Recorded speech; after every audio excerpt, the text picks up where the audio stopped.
On June 23rd, 184 countries voted in favor of a resolution to demand the end of the U.S. economic blockade on Cuba for the 29th year in a row, with the United States and Israel voting against.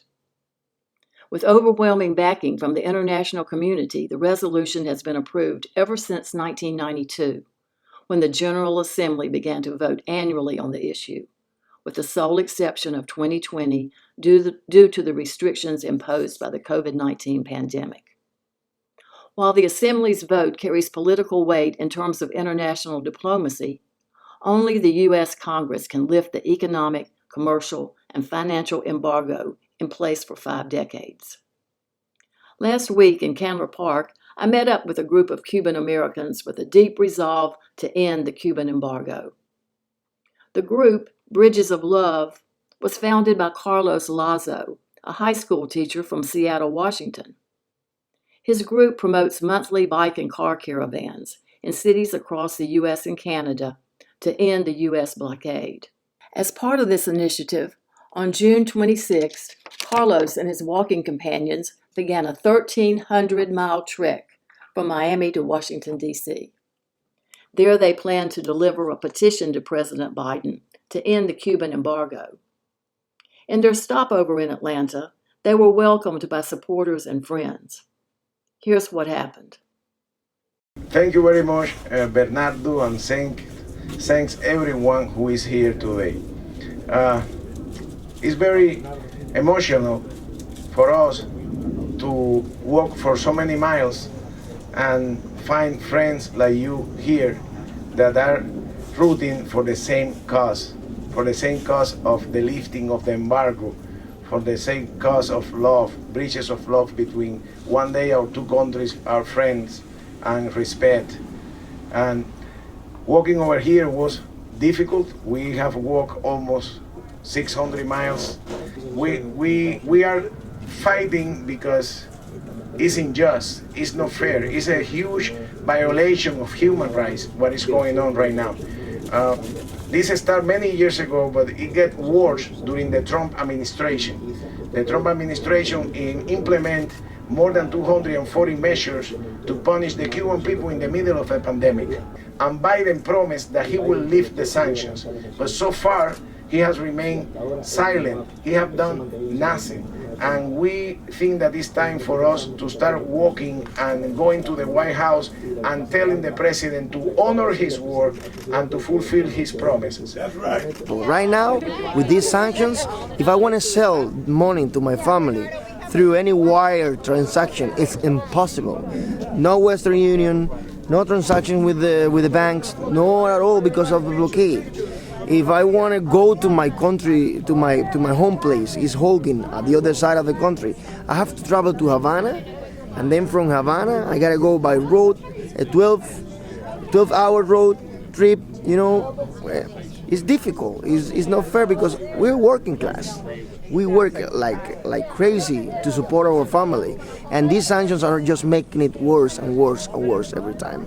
I met Carlos because we're doing caravans in Miami. It's been a year. There was a guy called Jorge Medina, most commonly known as a Protestón Cubano. He's a YouTuber, and he started a caravan of 11 persons in bicycle. And now, today, 1 year later, there is more than 100 cars and 24 bicycles getting together every last Sunday of the month to ask Biden, to ask the United States administration to lift off the sanctions to the Cuban family, because this is not going anywhere else than the Cuban family.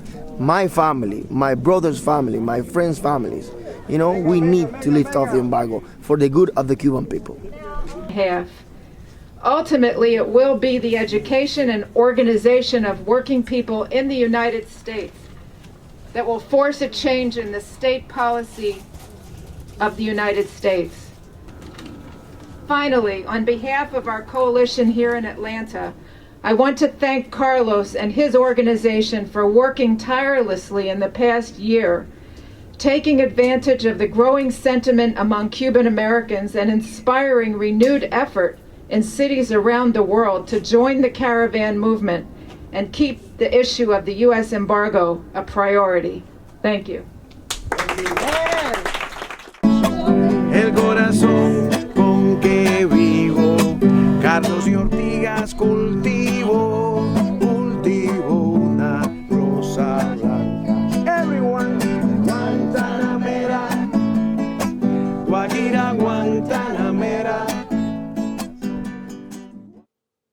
A few days after Carlos and his group left Atlanta, the Cuban people took to the streets in rare protest over their worsening conditions.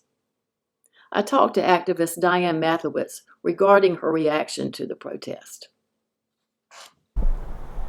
Diane, would you respond to the protests that have erupted in Cuba in relationship to the U.S. embargo on Cuba? Sure. I guess the first thing that just strikes me is the incredibly hypocritical, absolutely ahistorical kind of response by the United States. Everybody needs to know that Cuba, since its revolution in 1959, has been the target of every kind of trick and manipulation and outright attempt at overthrow, every kind of economic, social intervention that the United States could muster. So let's remember that Cuba, already an impoverished country that had been under U.S. domination for decades, and that the U.S. didn't have any problem with Batista, who was a very vicious dictator. In the 60 years plus that Cuba has had its revolution, it has been under a blockade. Now, it's hard for people to understand what that means. A blockade means that Cuba has been denied the kind of access to world trade. It can't trade its goods, and it can't receive other countries' goods. It can't access financing. There's just a myriad of things that the United States has prevented Cuba from actually growing its economy. But in the face of all that, Cuba nevertheless was able to achieve almost 100% literacy. It has the most amazing medical system where Cuban doctors actually go around the world and help save lives. It has brought tens and tens of thousands of students from many impoverished and underdeveloped countries to Cuba to become experts in many, many fields. And at the same time, it has provided free education, very low-cost housing, all kinds of social programs that are not even fathomable in the United States, the richest country in the world. So when I hear President Biden with his crocodile tears about how the poor Cuban people are suffering, lack of medicine and lack of food, well, President Biden, you had the opportunity when you first got into office to get rid of the sanctions. And every country has had an economic downturn just about because of COVID. How can the United States, with over 8 million people unemployed, food lines everywhere, talk about Cuba and how the government hasn't been able to supply the needs? And that's because of the blockade. So, this is just another kind of effort here in the United States to magnify a discontent in Cuba, but it's a discontent caused by U.S. foreign policy. Thank you.